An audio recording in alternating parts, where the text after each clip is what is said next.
She went to sleep a nobody, a rejected Omega surviving on scraps and silence. But when 21-year-old Mila Ashen woke up, her world shattered. There was blood, fresh crimson stains soaked across her sheets and nightgown. It wasn't hers. There were no wounds on her body, and glowing on her collarbone was a fresh mate mark, intricate and pulsing with silver-blue royal light. Mila didn't know this was the first strike of Alpha King Ronan Stormclaw's ruthless trial for Eluna.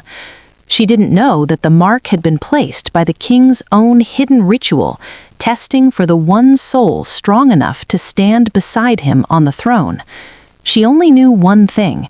If anyone discovered this forbidden royal bond on an Omega like her, she wouldn't just be exiled, she would be accused of dark magic or treason and executed publicly before the sunset. But what she did next would change the fate of the kingdoms forever. The attic room of the Shadowfang pack house always smelled of dust, old timber, and faint damp stone. But on this cold dawn, it carried the sharp, metallic tang of fresh blood. Mila Ashen blinked her eyes open, her body stiff from the threadbare mattress she'd called home since her parents were lost in the border wars 12 years ago. She was an Omega, the lowest of the low, tolerated only because she was useful, scrubbing blood from the training floors, mending torn cloaks, and remaining unseen. She stretched slowly, expecting her fingers to brush the rough, cracked plaster of the slanted wall beside her narrow bed. Instead, her hand met something wet, something warm, something that stained her palm deep red. Mila froze. Her heart hammered against her ribs like a trapped bird desperate for escape. Slowly, she pulled the thin gray blanket down. Crimson streaks marked the sheets in deliberate, almost ceremonial patterns. Not splattered chaos, but intentional. She checked her arms, her legs, her torso. Nothing. No cuts, no pain. The blood wasn't hers. Then came the burn. A searing heat flared across her collarbone. Mila's trembling fingers flew to her neck. She yanked the collar of her nightgown aside and stared. There, etched into her skin, glowed a mate mark, elegant, powerful, unmistakable. The royal sigil of the Stormclaw bloodline, the mark of Alpha King Ronan Stormclaw himself. "Oh, goddess," Mila whispered, the blood draining from her face until her lips turned ashen. She knew the laws. Every Omega did. Pack Code Article 7, Section 3. No Omega shall bear or claim an unauthorized royal bond. Penalty: immediate public execution by silver blade, body burned to ash to prevent the mark's resurgence. Mila scrambled backward, her spine slamming into the rough wooden headboard. The sudden movement made the mark flare brighter for a heartbeat, sending an electric jolt through her veins, almost like something distant was calling her name. She clamped her hand over the glowing sigil, as if she could smother it out. "No, no," she hissed, breath coming in shallow gasps. But the blood was real, the mark was real, and in the distance, the heavy doors of the pack house were already groaning open. The royal delegation had arrived. Alpha King Ronan Stormclaw was here. Before you begin, please take a moment to relax and enjoy the story. If you find it engaging, do me a small favor. Subscribe, like, and share to support the channel.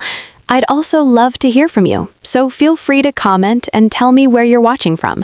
Your support means a lot and helps grow our community. Mila's breath came in ragged bursts as she stared at the glowing mark on her collarbone. The silver-blue sigil pulsed like a second heartbeat, warm and alive beneath her fingertips. Every instinct screamed at her to claw it off, but she knew better. Touching it only made it flare brighter, as if the magic inside mocked her panic. The blood. Goddess, the blood.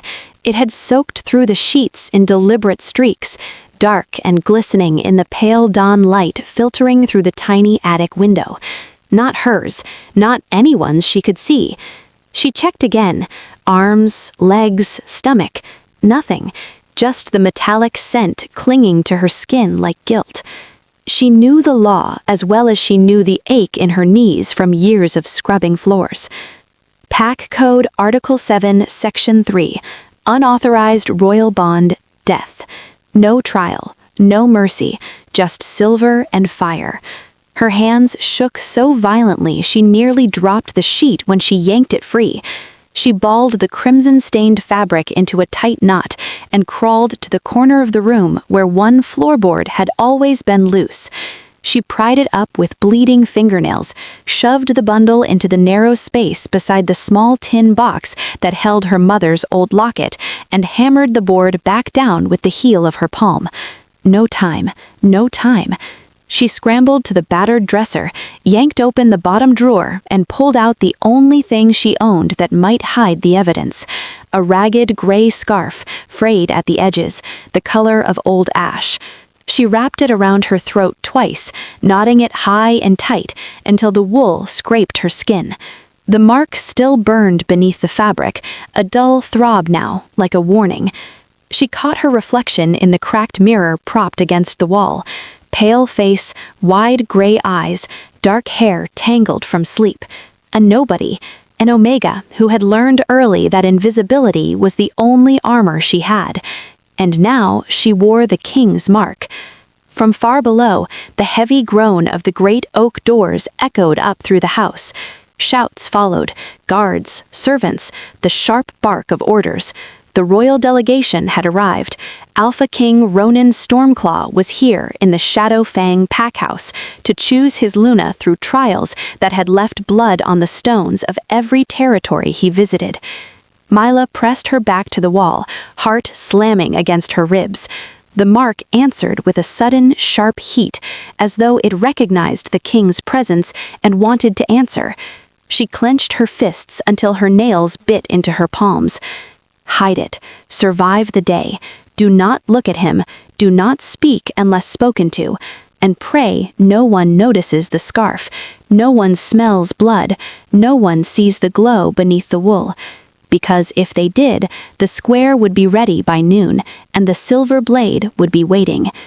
Mila took one last steadying breath, smoothed her threadbare nightgown, and forced her legs to move toward the narrow attic stairs. The trials had begun, and somehow, impossibly, they'd had already chosen her. The grand hall of the Shadow Fang packhouse thrummed with nervous energy, every breath held as though the air itself feared to offend. Crystal chandeliers caught the morning light and threw it across polished marble floors, but the real illumination came from the man who stepped through the towering double doors. Alpha King Ronan Stormclaw moved like a storm given form, 6'6" of coiled muscle beneath a charcoal coat that billowed slightly as he walked. His black hair was swept back, revealing a sharp jawline and eyes the color of thunderclouds before lightning strikes. Power rolled off him in waves, thick and electric, pressing against every wolf in the room until knees trembled and spines straightened instinctively. Behind him walked Beta Rowan Hale, tall and steady, his expression calm but watchful, the only one who seemed unaffected by the king's aura. Mila stood at the far end of the long serving table, half hidden behind a column draped in ivy. Her tray balanced on trembling hands, crystal goblets of chilled wine she was meant to offer to the high-ranking guests. The ragged gray scarf clung high around her throat like a noose, the wool already damp with her sweat. Beneath it, the mate mark burned steadily, a low throb that had not eased since she'd descended the attic stairs. She kept her eyes down, focusing on the tray, on the rhythm of her breathing, on anything but the king. Then he spoke. Alpha Garrick, Ronan's voice was deep, unhurried, carrying the quiet authority of someone who never needed to raise it. Your pack has done well preparing for the trials. Mila dared the smallest glance upward. That was her mistake. Their eyes met across the crowded hall, gray meeting storm gray for the briefest heartbeat. The world tilted. The mark on her collarbone ignited. Heat exploded through her veins, sharp and sweet, like lightning striking the same place twice. Mila's knees buckled. She caught herself on the edge of the table, the tray rattling dangerously. Wine sloshed close to the rim of a goblet. She bit the inside of her cheek until she tasted copper, forcing herself to stay upright. Ronan's gaze lingered. His nostrils flared once, very slightly, as though he'd caught a scent he couldn't place. Then he turned away, dismissing the moment as if it had never happened, and continued toward the dais where the pack alpha waited. Mila exhaled shakily, the mark still throbbing in time with her pulse. It felt alive, hungry, answering something in the king she couldn't name. A sharp laugh cut through the tension. "Careful, Omega," came a silken voice from her left. "You nearly spilled wine on the king's boots. That would have been unfortunate." Mila turned her head just enough to see Celine Darkwater. The Alpha's daughter stood in a gown of midnight velvet that clung to every curve, her platinum hair cascading in perfect waves, lips painted redmond. She was beautiful in the way a blade is beautiful, elegant, lethal, and meant to draw blood. Everyone knew Celine was the favorite, the one who had trained for these trials since she could walk, the one who already spoke of the crown as though it were already hers. Celine's pale blue eyes flicked to the scarf at Mila's throat, then back to her face. A slow, cruel smile curved her mouth. "New fashion choice? Or are you hiding something ugly underneath?" Mila lowered her gaze, cheeks burning. "Just the cold, Miss Darkwater." Celine laughed again, soft and cutting. "Of course, Omegas always feel the cold more keenly." She drifted away toward the dais, hips swaying, already turning heads and drawing admiring glances from the gathered nobles. Mila gripped the tray tighter. The mark pulsed once more, a reminder she could not ignore. Ronan Stormclaw was in the house. The trials had begun, and somehow, impossibly, the king's own ritual had marked her, the lowest of the low, as part of his deadly game. She swallowed hard and stepped forward into the shadows again, tray steady, heart anything but. The day had only just begun, and already she was burning. The moon hung low and bloated over the blackthorn forest, its silver light bleeding through the canopy like spilled mercury. Torches flickered along the narrow paths, casting long shadows that danced like predators. The first trial had begun at dusk, a hunt, not for game, but for survival. The rules were simple and merciless. Track the marked stag through the maze of ancient oaks, return with proof of the kill before dawn, or be deemed unworthy. The highborn candidates rode sleek horses, armed with silver-tipped arrows and flanked by guards. The lower ranks, including the Omegas, were sent on foot as bait. Their job was to flush the beast from cover, draw its attention, and survive long enough for the real hunters to claim the glory. Mila moved through the underbrush with the others, barefoot to avoid noise, her ragged cloak blending with the night. The gray scarf still clung to her throat, damp now with sweat and dew.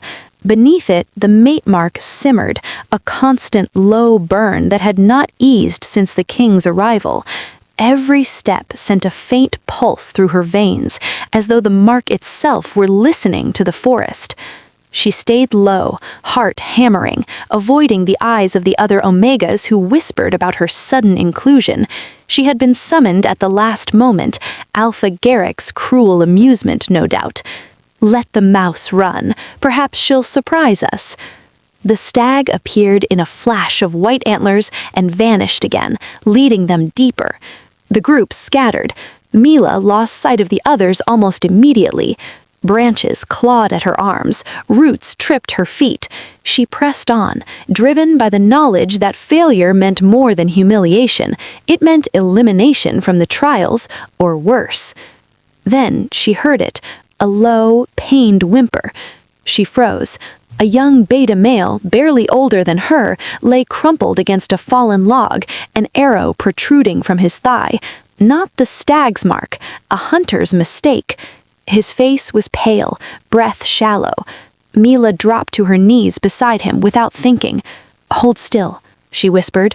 She tore a strip from the hem of her cloak, wrapped it tight around the wound to slow the bleeding. Her hands moved with the same steady care she used when mending torn gear in the pack house, methodical, quiet, necessary. The beta's eyes fluttered open. You shouldn't be here. The stag." "Quiet," she said softly. "I'm getting you out." She hooked his arm over her shoulders and half dragged, half carried him toward the nearest path.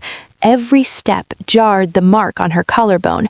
It flared hotter, brighter, until the silver-blue light seeped through the wool of her scarf in faint pulses.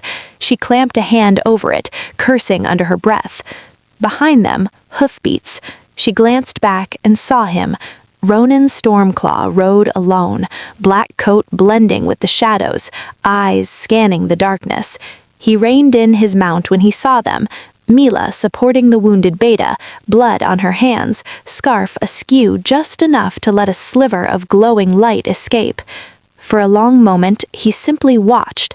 No words, no movement, only that piercing storm-gray stare. Then he dismounted, swift and silent, and took the beta's weight from her without a word.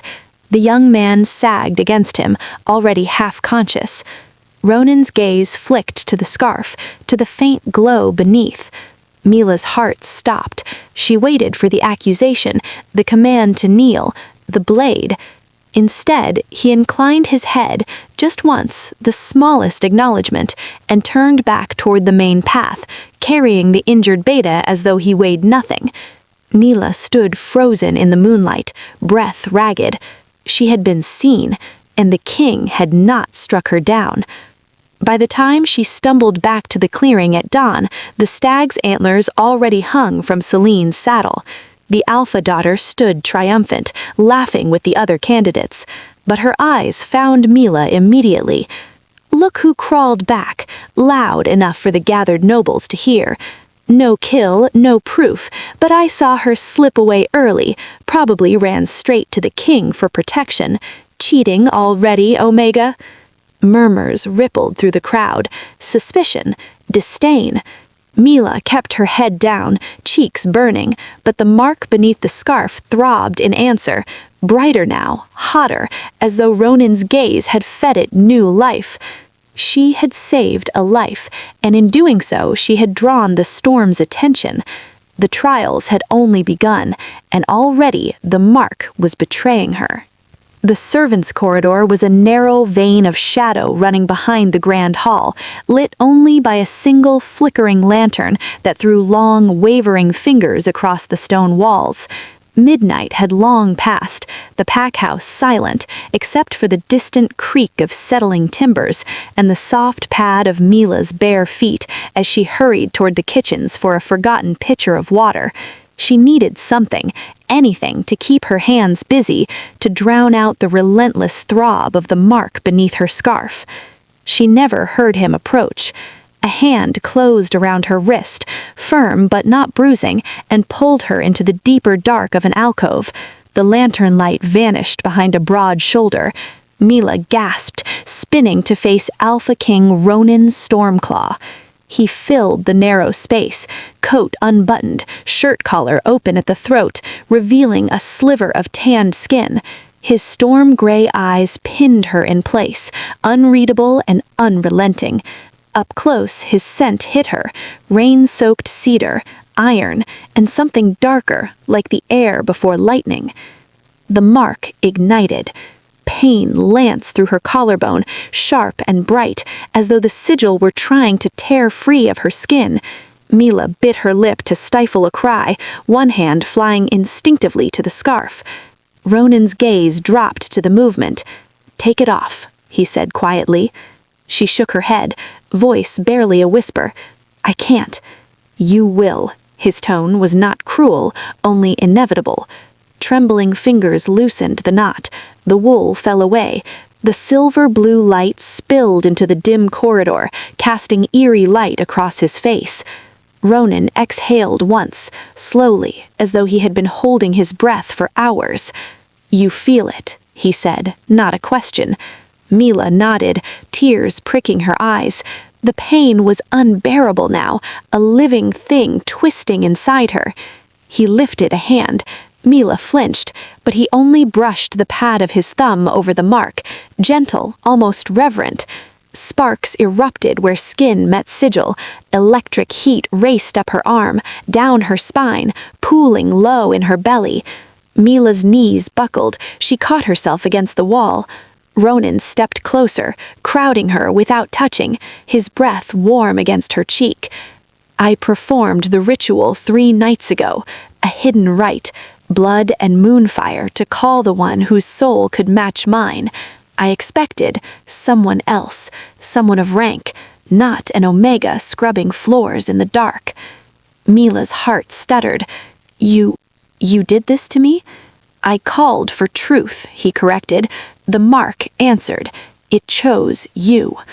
She stared up at him, chest heaving. "Then take it back. Undo it. I don't want this. I don't want to die." His thumb traced the edge of the sigil again, another shower of sparks.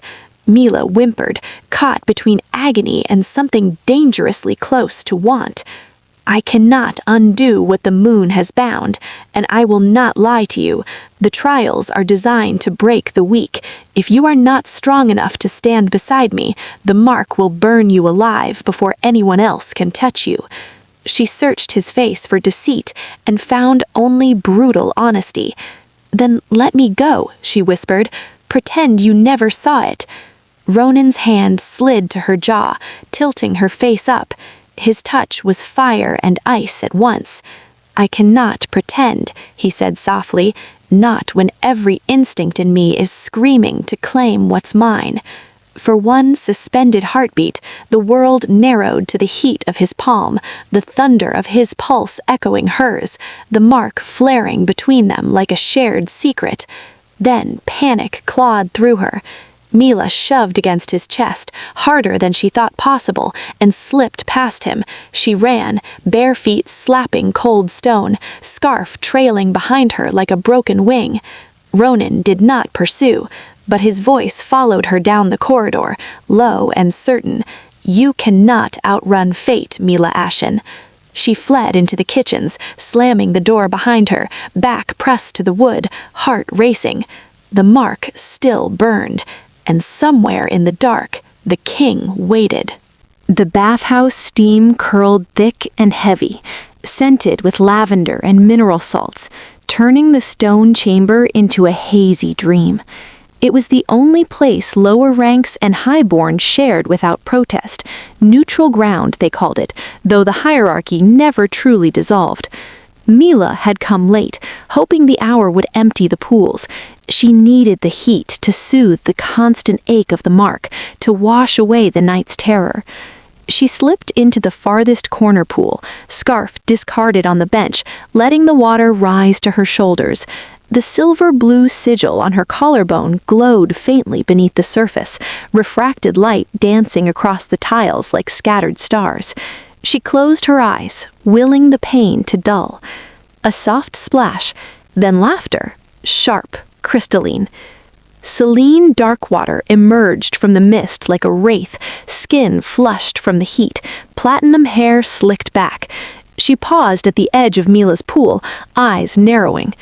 "Well," Selene purred, voice echoing off the vaulted ceiling, "the little mouse is glowing." Mila's eyes snapped open. She sank lower, arms crossing over her chest, but the mark refused to dim. Selene stepped closer, water parting around her ankles, and crouched at the pool's edge, her gaze fixed on the sigil with predatory fascination. "What is that?" she whispered, almost reverent. Then her lips curled. "Witchcraft, or worse, some filthy Omega trick to steal the king's favor." "It's nothing. A birthmark. The steam." "Don't lie to me." Selene's hand darted out, fingers brushing the glowing edge before Mila could recoil. The contact sent a jolt through the mark. It flared brighter, brighter, until the entire pool lit with eerie blue light. Celine jerked back, eyes wide, then narrowed again into slits of triumph.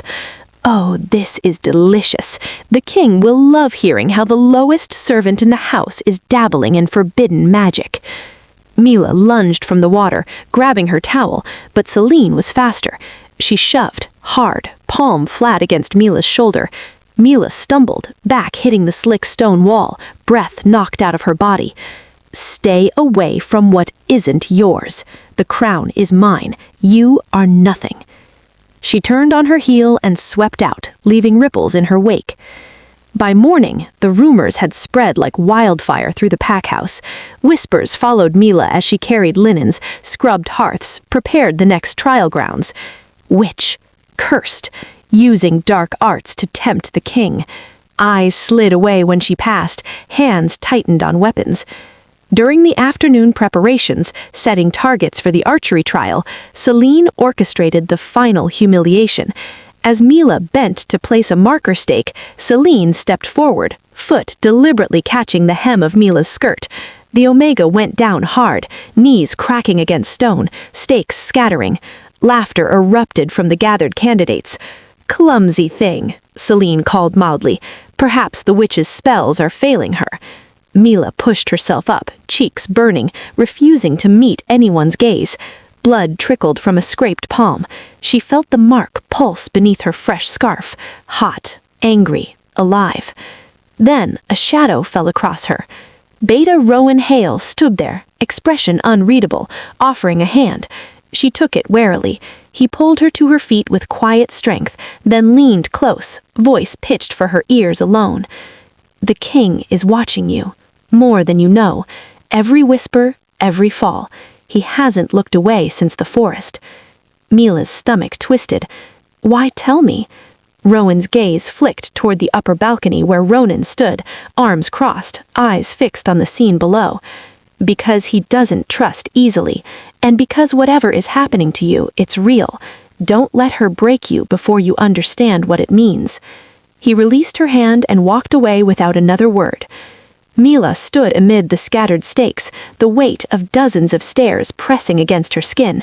The mark throbbed in time with her heartbeat, steady, insistent, a reminder she could not escape. Celine wanted her destroyed, the king wanted answers, and Mila, caught between them, felt the storm closing in.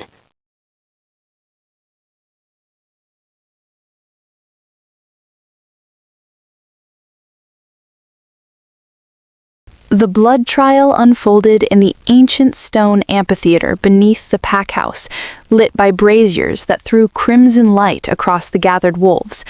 The candidates stood in a circle, bare-armed, while the elders fastened silver-laced chains around their wrists. The metal was cold at first, then burning.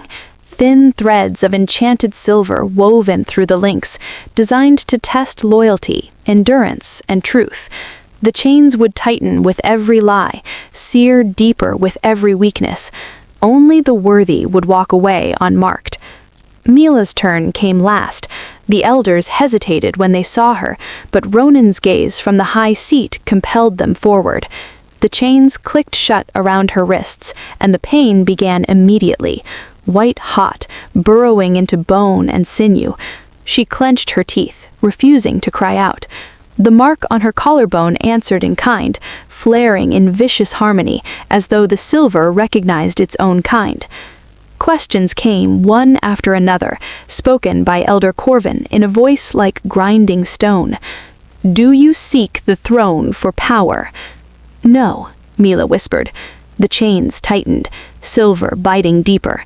Pain lanced up her arms, but she held steady. Do you harbor dark magic? No. Another twist. Her vision blurred, sweat beaded on her brow. Do you desire the king? The question hung in the air. Mila's breath caught. The chains paused, waiting. She felt every eye on her. Celine's smirk from across the circle, the noble's whispers, Ronan's unreadable stare. I don't know, she said, voice breaking. The chains surged. Agony exploded through her body. Mila dropped to one knee, chains rattling. Then something inside her stirred, deep, buried, forgotten. A silver flash sparked behind her eyes, brief and blinding.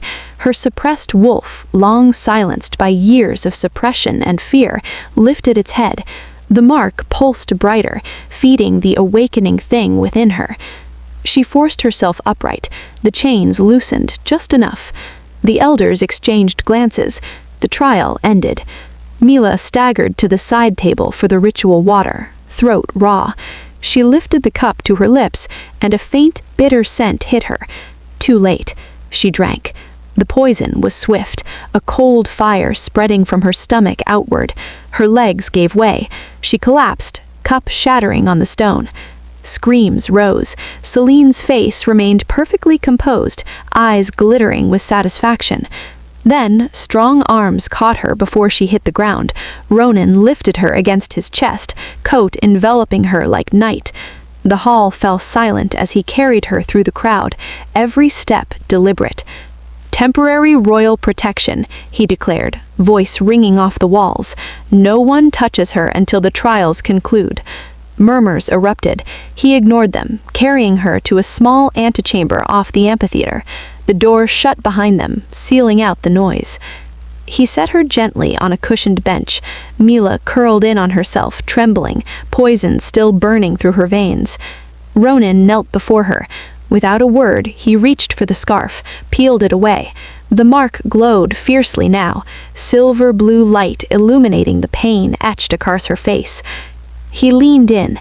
His lips brushed the sigil, soft, deliberate. The kiss was fire and balm at once. Sparks erupted where his mouth met the mark, racing through her like wildfire through dry grass. The poison faltered, retreating under the surge of raw, shared power. Pain eased, replaced by something deeper, connection, unbreakable, terrifying. Mila gasped, fingers curling into his coat. He pulled back just enough to meet her eyes. His own were stormy, pupils blown wide. "You survived," he murmured, thumb tracing the edge of the mark. "And your wolf is waking." Mila stared at him, chest heaving. "Celine?"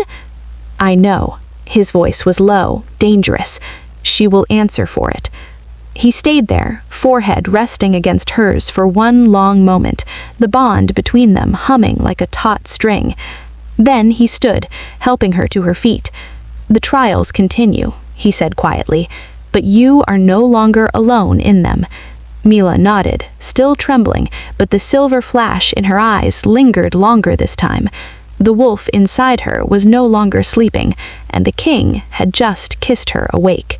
The Moonstone Chamber lay deep beneath the pack house, a circular vault of black granite lit only by the pale glow of the artifact itself. The ancient stone rested on a pedestal of twisted silver, humming with dormant power. The remaining candidates stood in a wide ring around it, tension thick as smoke. Elder Corvin Ashcroft, blind eyes milky but unerring, led the right. His voice rasped like dry leaves. "The Moonstone does not lie. It reveals the soul's truth. Step forward." One by one, the highborn placed their palms on the stone. It pulsed faintly, approval for Celine, dim acknowledgement for the others. When Mila's name was called, a ripple of derision passed through the room. She stepped forward, wrists still raw from the chains, the mark beneath her fresh scarf pulsing in warning. She didn't want this. She didn't want eyes on her, questions, judgment. But Ronan's gaze from the shadowed alcove above compelled her forward. She placed her trembling hand on the cool surface. For a heartbeat, nothing. Then the Moonstone sang. A low, resonant note vibrated through the chamber. Light erupted, pure white silver, blinding, explosive. The Moonstone cracked along its center, shards flying outward. The force hurled the elders back. Candidates screamed and shielded their eyes. Mila staggered, hand still pressed to the stone as power surged up her arm, through her chest, into every buried corner of her soul. Memories that weren't memories flooded her. A nursery lit by moonlight, her mother's lullaby, her father's deep voice promising protection. A night of screams, blood on stone, a traitor's blade, the rightful alpha of the Emberfall pack, her pack, murdered in his sleep, his mate beside them, their infant daughter spirited away to be raised as nothing, suppressed, forgotten. The light coalesced around her, bones cracked, shifted, reformed, fur erupted, silvery white, thick and luminous. She grew, towering, massive, a wolf of legend, shoulders broader and most alphas, eyes like molten silver, radiating quiet, unyielding power. The transformation ended with a howl that shook dust from the ceiling, a sound of sorrow, rage, and awakening. The chamber fell silent. Elder Corvin rose shakily, hands outstretched as though feeling the air itself. The White Wolf, the spirit of Emberfall. She is the hidden daughter of Alpha Thorn and Luna Seraphine, murdered by traitors who stole her birthright and bound her wolf with poison and lies. Gasps echoed, Celine's face drained of color. Mila stood in her new form, breath heaving, the silver-white fur catching the fractured light like fallen stars. She felt everything, the bond, the power, the truth. Her wolf was no longer suppressed. It was hers, whole, fierce. Ronan descended the steps slowly, never taking his eyes from her. The mark on her human skin, now mirrored in faint silver patterns across her wolf's chest, glowed in perfect harmony with his own aura. He stopped before her, close enough that she could feel the storm in him answer the one in her. "The mark chose you," he said, voice low, reverent. "Not by accident, not by whim, because you are my equal, the storm to match my own." Mila lowered her massive head, silver eyes meeting storm gray. In that moment, the bond between them hummed, deep, unbreakable, terrifying in its certainty. She shifted back, fur receding, bones realigning until she stood human again, taller, stronger, hair streaked with silver at the temples. The torn remnants of her clothes hung in shreds. She wrapped her arms around herself, but the vulnerability was gone. In its place stood quiet, unshakable resolve. Ronan removed his coat and draped it over her without a word. His fingers brushed the mark. It flared once, warm, approving. The elders knelt. One by one, the candidates followed, even Celine, pale and trembling. Mila looked up at Ronan, voice steady for the first time since the blood had appeared on her sheets. "I'm not nothing anymore." He smiled, small, fierce, proud. "No," he said, "you never were." The revelation had come, and the trials had just become something far more dangerous. The grand arena sprawled under the midday sun, a vast circle of packed earth ringed by tiered stone benches filled with every wolf of the Shadowfang pack and the visiting delegations. Flags snapped in the wind, the air thrummed with anticipation. This final trial was no mere combat, it was judgment. Fight, but also choose. Slay the fallen or spare them. Claim victory at any cost or protect the weak. The one who ruled beside Ronan Stormclaw must prove both strength and mercy. The candidates entered last. Celine Darkwater shifted first, a sleek black wolf with eyes like chipped ice, lips peeled back in a snarl. Mila followed, silver-white fur gleaming, massive and luminous, her presence silencing the crowd. The bond between them pulsed, steady and sure. The horn sounded. Celine launched herself without hesitation, claws raking the air. Mila met her mid-leap, shoulder slamming into shoulder with the force of thunder. They rolled across the dirt, fangs flashing. Celine was faster, vicious, aiming for the throat. Mila countered with calm precision, dodging, blocking, turning every strike into wasted momentum. She fought like water around stone, yielding where needed, unyielding when it mattered. Celine lunged again, jaws wide. Mila caught her by the scruff, twisting, slamming her down hard enough to crack ribs, but not to break them. Celine yelped, scrambled up, blood on her muzzle. Rage twisted her features. She charged once more. Mila sidestepped, hooked a paw under Celine's foreleg and flipped her onto her back. She pinned her, massive paws on shoulders, jaws hovering at the throat. The arena held its breath. Celine snarled, thrashing, "Kill me then! Take it all!" Mila's silver eyes met hers. She lowered her head slowly, deliberately, until her muzzle brushed Celine's ear. "No," she said, voice carrying clear and calm through the bond that now linked every wolf present.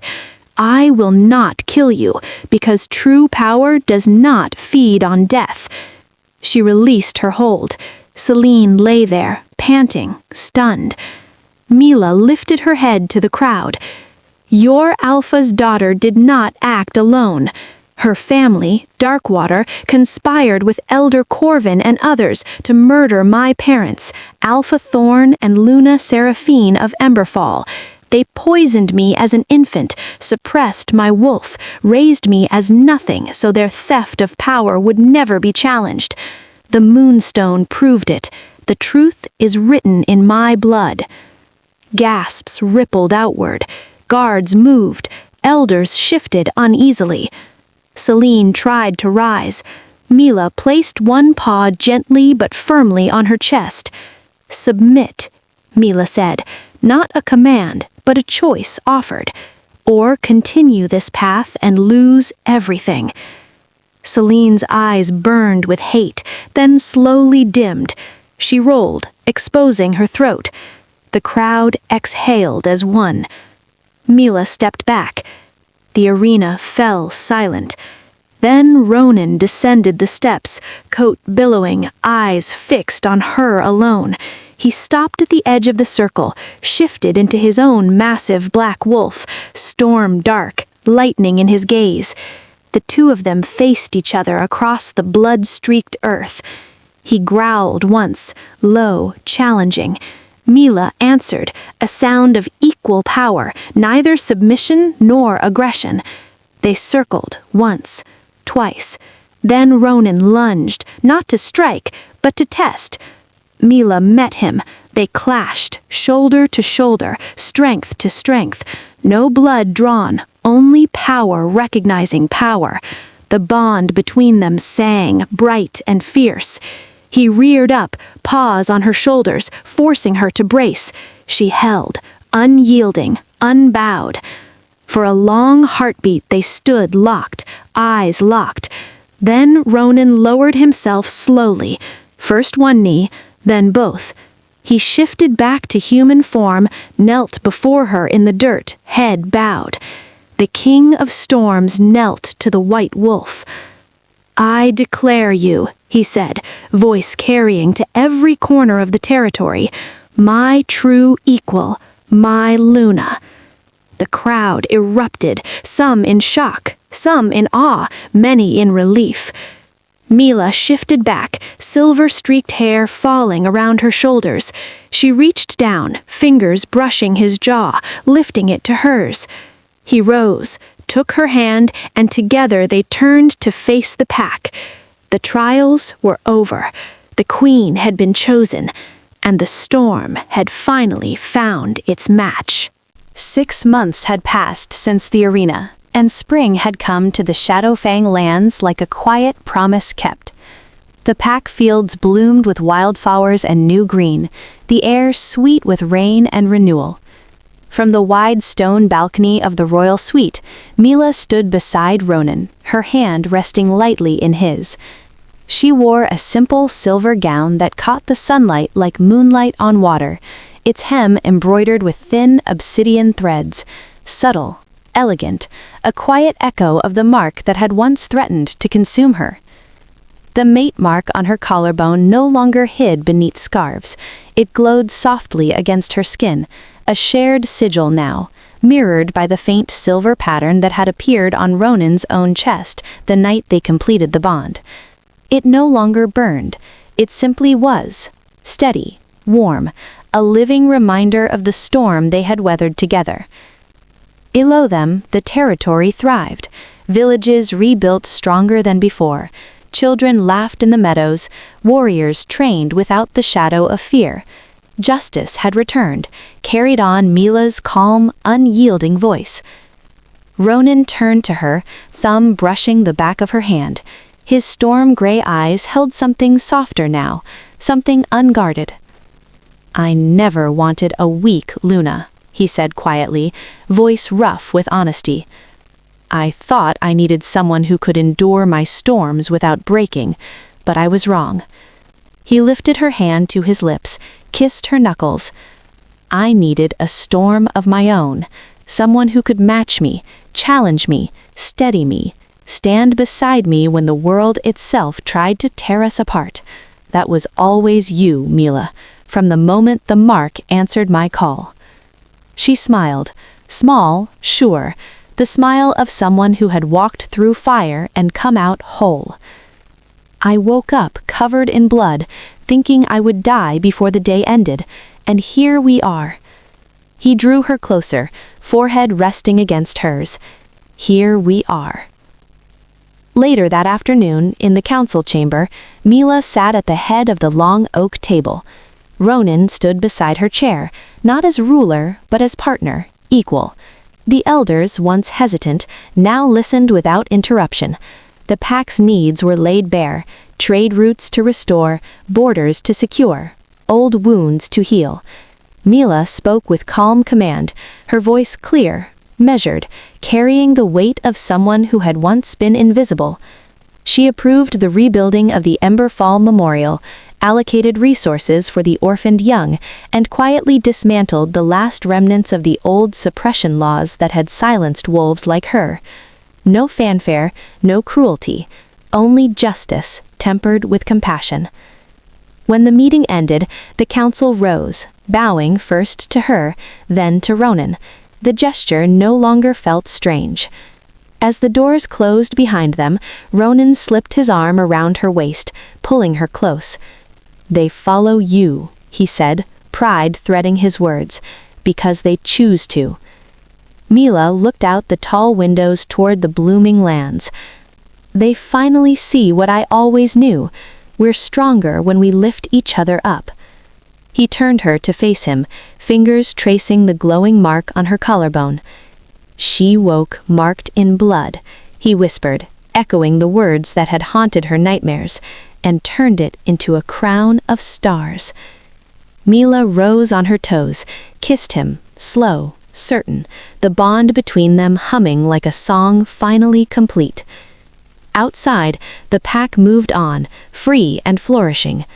Inside, the storm had found its home, and the queen stood tall beside her king, no longer nothing, but everything.